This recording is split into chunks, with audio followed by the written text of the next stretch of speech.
if you're straightforward, well, they can learn from it. If they can learn from it, they can improve, and this will not happen again in the future. So I prefer to be quite direct in my feedback, both positive and negative, just to make sure that the company moves fast and that the improvement is immediate.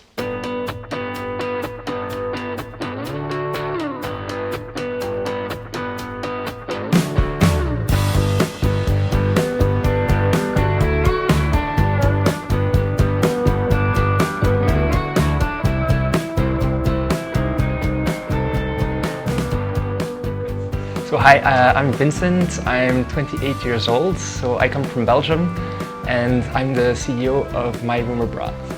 Okay, so I grew up in Brussels, so it's the capital of Belgium and also of Europe.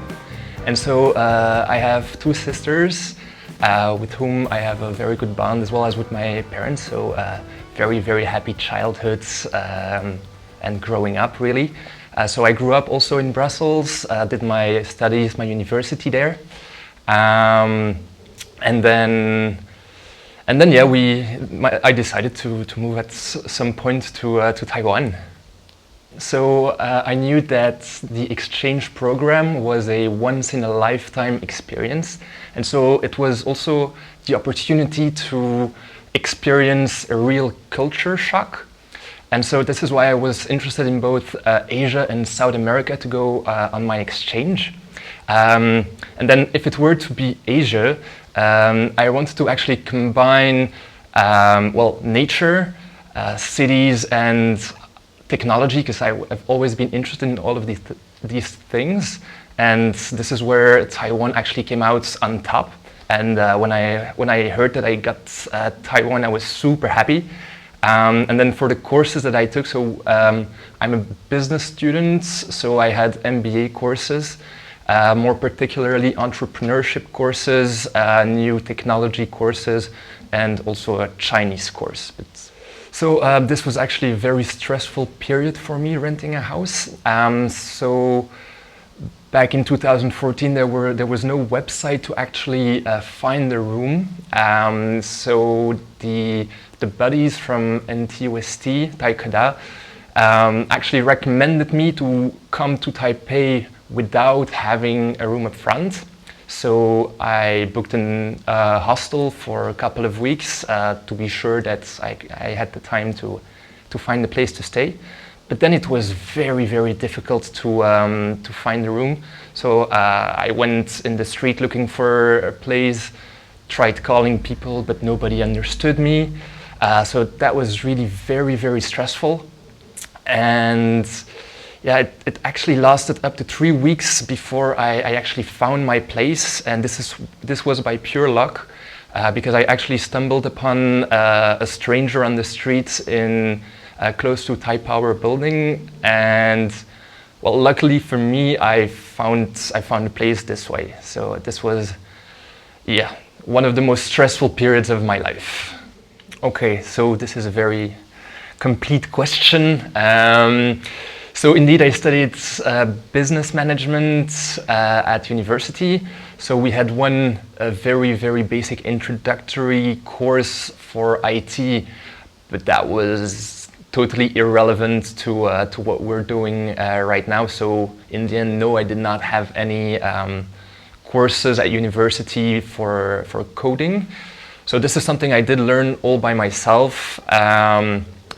So the way I did it was first talk about it with some coder friends and some engineers that I knew from working on previous startups and just that I met here. And then I took all the information that is online. So I researched a lot of things. I found a couple of websites and apps that teach you how to code, so the real basics.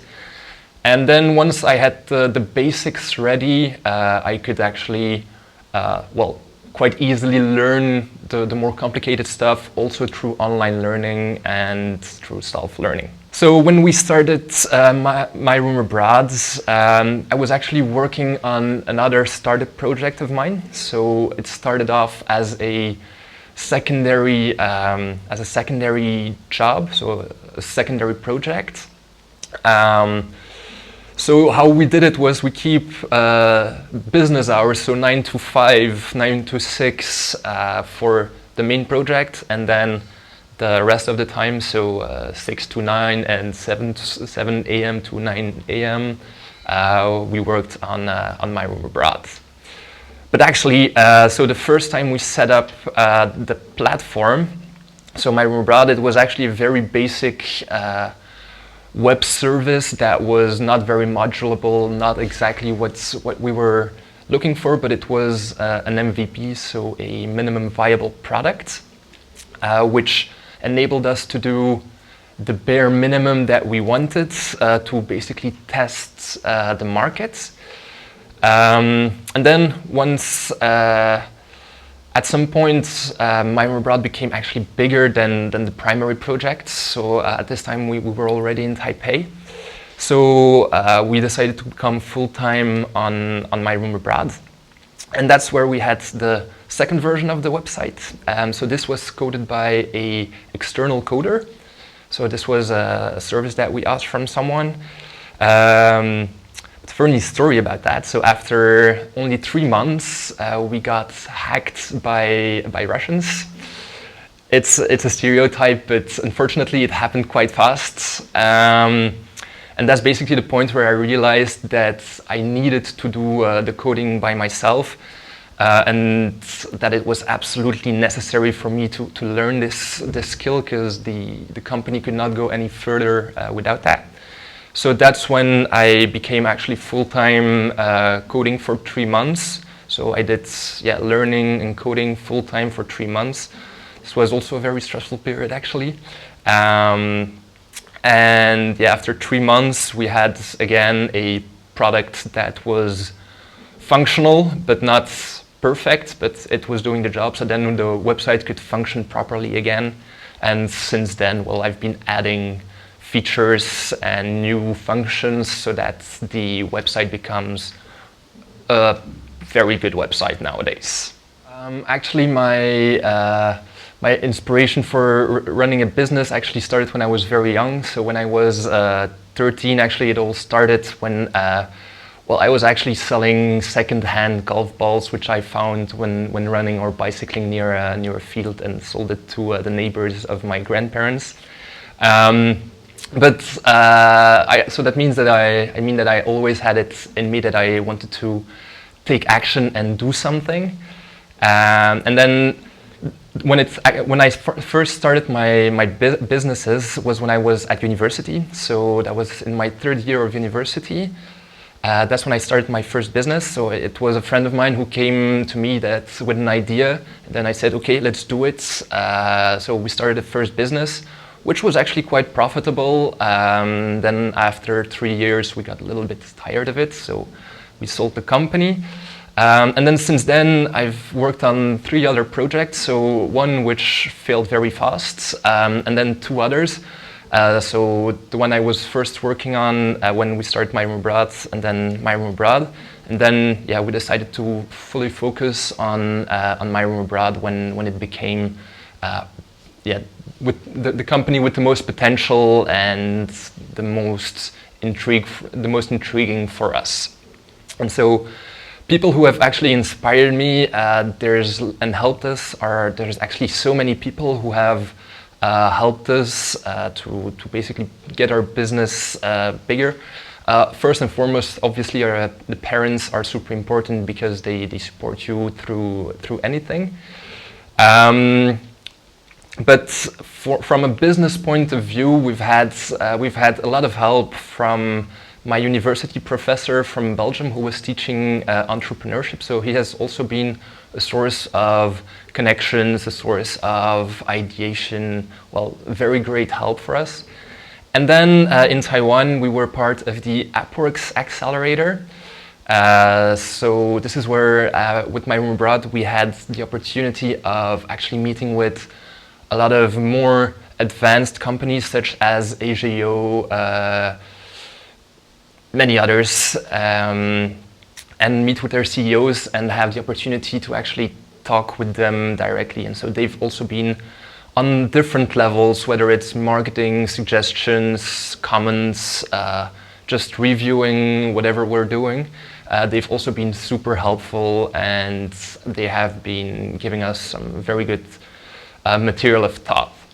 So we've had actually quite a couple of difficulties at first, both on professional and on a personal level. So on a professional level, well, contacting landlords has been a very big problem because, well, we do not speak any Chinese. So actually reaching out to older people who are the owners of houses and apartments was very difficult because they did not know whether they could trust us and how to cooperate with us.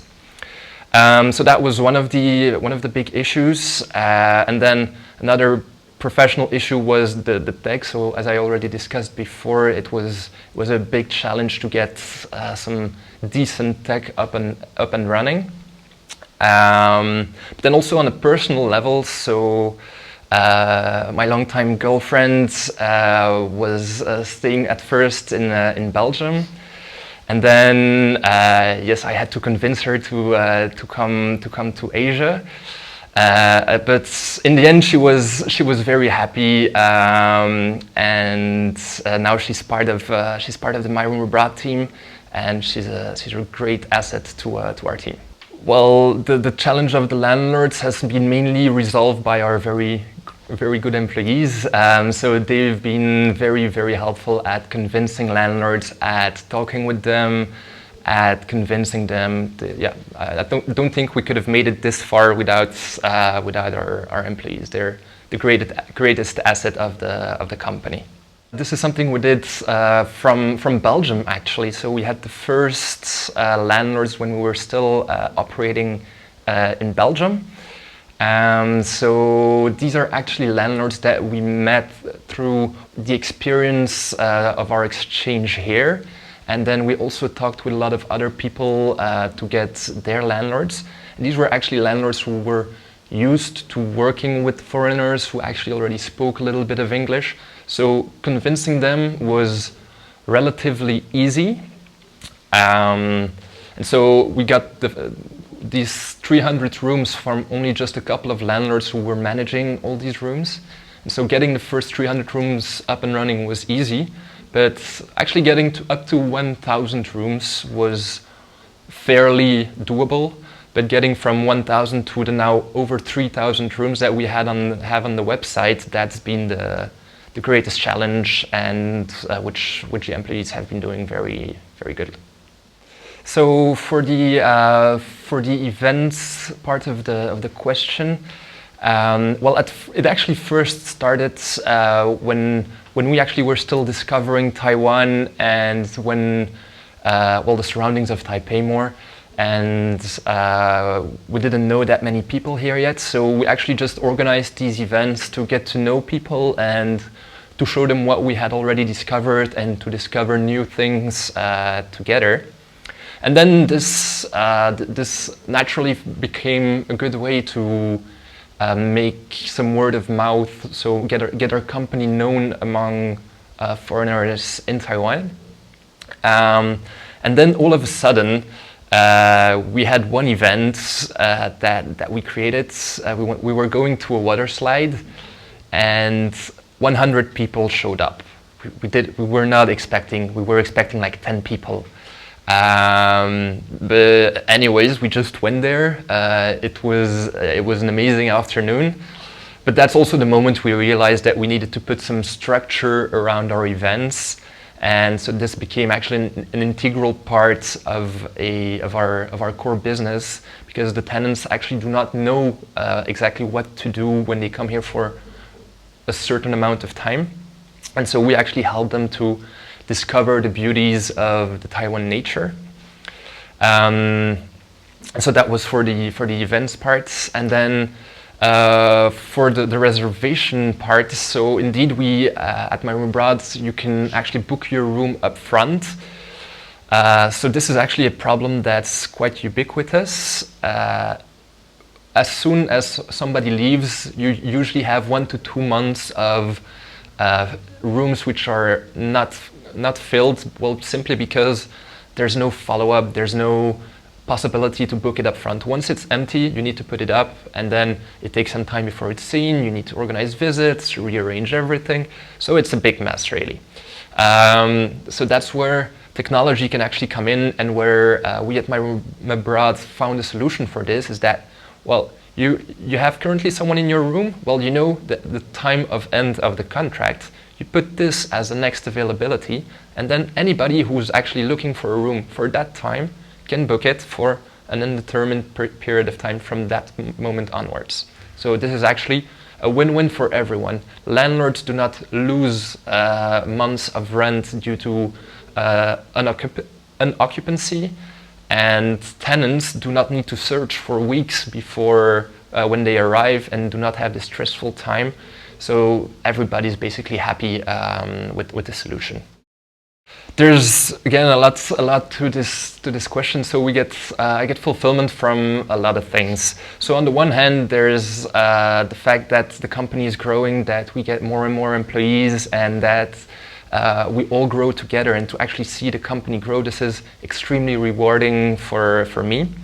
But then on the other hand, we also see both tenants and landlords who are becoming more and more dependent on us. So they actually, we often hear from both tenant and landlords saying, wow, I don't know how I would have done this without you guys. You've been a great help. So far we get only positive feedback from all the sites. So yes, startup life is definitely all but blue skies and sunshine. It goes with a lot of ups and downs, which we do not mention as often as the good things, because, it's not something you discuss that often. But we've definitely also been have encountered a lot of difficult times. So there's one of the standard things that we have also had was lack of funding. So as a startup, you need to find funding. Especially when you're abroad and you're looking for small amounts of investment. This is very difficult because, you don't know anybody who could help you with this. Then there's been the frustrations of us calling landlords, having a great solution for them, and knowing that we can actually help them, and then they saying, oh, no, I don't want to, I do not understand. This very, very frustrating. And then, of course, there's also problems between landlords and tenants, and this is not per se frustrating for us because we're here to help. But we get the first frustrations of the tenants and of the landlords. So the mediation between them is also sometimes very difficult. Also the frustration of the tech part. Not going fast enough, having to start over 2 times again. Many frustrations. But I think that now we're having a very positive startup, and it's starting to grow really good. So all the frustrations have been for something good.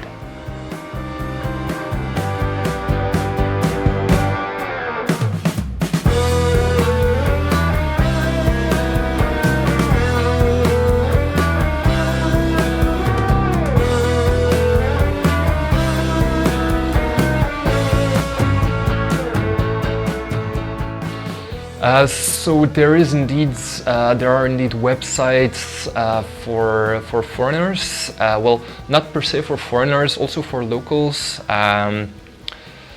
Let's say that in Europe there is inside Europe mobility is much less of a barrier because culture is, I guess, a little more resembles more to each other than when you go in Asia. Whether you come from Malaysia or Japan, you have completely opposite culture and reactions. So I feel that the cultural differences within Asia are much bigger, where the use of an international platform like ours is much more needed rather than in Europe. But there are companies who actually do this similar kind of things, but still focused on Westerners. I haven't seen anything that is focusing on Asia or South America. So when we look at alternative platforms to what we do in Taiwan, one big name comes up. It's Ujoi. So Ujoi is really for locals and from locals. There is actually no room at all for people who do not understand the local culture. There's no way of booking up front. The only thing that you can do there is post a room, and what happens then is that you have to call the landlord, set up viewings, set up meetings once, twice, 3 times sometimes. So it's a very long process to actually book a room, and this is where we actually come in. At MyRoomBra, you can book your room in just a couple of minutes. You can easily scroll through listings, compare listings, have a quick overview of how everything works, and just book it in 5 clicks. So this is one of the big improvements that we offer to the local market. So there's also the fact that during the rental period, when you book on the other platforms, or you decide to rent with landlords, you're all alone, whether you have an issue or for paying rent. So we're also there for helping both tenants and landlords through the whole periods of reservation. Actually, the whole platform that we have built is inspired by whatever is already on the market.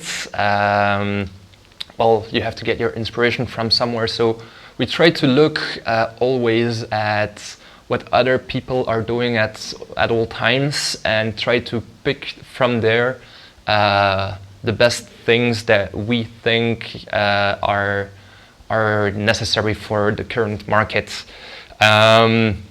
So for now, I don't have any feature that I want to add, because if there's some feature, I can add it myself right away. But we have continuously new features, new functions, new things on the website that we try to integrate. And so this is on a weekly basis. We have probably a new function that appears on the website. Okay, so there's a lot of different ways of working. One of the main points I think I would bring up here is the difference in hierarchy. So I feel that in Taiwan, well, it's mainly in the bigger companies, but you have this strong feeling of boss employee, and when you have an idea, you need to first submit it to your first boss, then your second boss, and this goes up and up and up. And this is something that is a little less present, I would say, in Belgian companies. This is also something that we try to do at MyRoomAbroad, is to have a very flat structure. So whenever anybody has an idea, I want to hear it. Whether it's good or bad, I still want to hear it. Simply because we can get some inspiration from this, and we cannot be expected to know everything. So this is why we have this idea of interaction with everyone, and having as flat as possible structure. Then another thing, I guess, that would come up when we talk about differences in management style is the feedback, the way of giving feedback. Well, I'm not sure about this, but this is something I observed with us. Is that I guess at some point I like to give direct feedback, whether it's good, whether it's bad.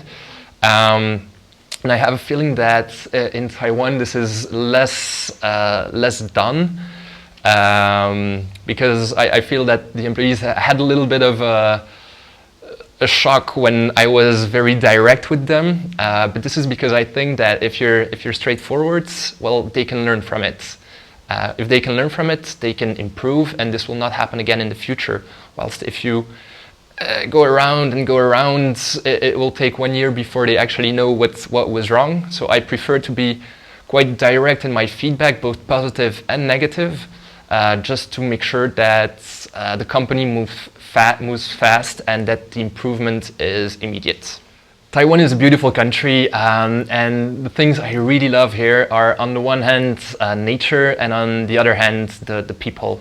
The people here are extremely nice, extremely friendly, always trying to help out. So this is something I really love. So we're actually in a city, a huge city, and people are still super friendly. So this is really amazing. And then the nature, Taiwan's nature is just extremely magnificent. Whether it's the mountains or the rivers, the lakes, everything's just so beautiful. So this is a great getaway, and you can actually go there for just a weekend, which I really, really love. So it's a great stress release for the weekend, actually. Yeah, so we actually have a few secret places. Well, two of them are actually super close to Taipei. So there is one very close to Wulai. It's a water slide where you can go for the afternoon. You can either river trace there or go through the mountains. And it's a perfect spot for having a barbecue, enjoying the water, having a water slide, which is really just amazing. And then another place is right near Pingxi, where you have some sort of a natural pool, and you also have a swing there where you can jump off of. So we often also go there for having a quick barbecue and enjoying the sun, enjoying the afternoon over there. It actually looks a bit like in the Jungle Book. Yeah, so this is actually where we found one of these secret spots. So this was one of our first weekends in Taiwan. So we decided to go camping and hike a bit and discover the waterfalls around Pingxi. And yeah, so we camped right next to Wangu waterfall, and then in the morning we woke up, and there was a group of elder Taiwanese, so they were actually celebrating the name day of the great-grandfather. And so they brought a lot of foods and drinks, and so we were there with them in the water. And then they offered us some fruits first, and then something that we thought was tea. But apparently it was not tea. It was one of the best whiskeys we had ever drunk. It was 7 a.m., so it was maybe not the best time for drinking whiskey, but it was so good. And then they actually insisted on giving us some foods along for the rest of the hike. So we continued the hike, and then we found this other waterfall. And there we met with another group of local Taiwanese. I think they were Aboriginal people, and they were also having a barbecue. Actually, it was more than a barbecue. They had a whole dinner over there, and yeah, when they had everything ready, well, they just came to us again. So we had 2 lunches without having prepared anything, and this is actually the moment I fell in love with Taiwan. It's just, people are so friendly, so insisting on sharing. It's just so beautiful, so convenient to be here. So we're of course a little less discovering in Taiwan because, well, we've already discovered quite a bit. There is still a lot to discover, of course, because there's so much to see here, even though people say that it's a tiny country, but yeah, they've usually not seen it. But so the difference is that we feel more at home. We get around much more easily. So now we have a scooter. We know where to go, how to go there. So it's less of a challenge. It's a little less difficult for us to go around. So I think over time everything got only easier, but still as beautiful. I guess that the thing that was most shocking to me was food. So I love Taiwanese and Asian food. but it's the way of eating. So in Belgium, it's more common to go to the store and cook at home. And when you go to a restaurant, it's for celebrating something or for some sort of celebration or for some greater occasion. Whilst here it's actually quite the opposite. I feel that we're going to restaurants every lunch, morning, and every breakfast, lunch, and dinner. And then when we want to celebrate something, we have a bigger dinner at home, or we go to a special kind of restaurant. But I feel like the restaurants here are, just a daily thing. Whilst in Europe, it's more common to cook at home.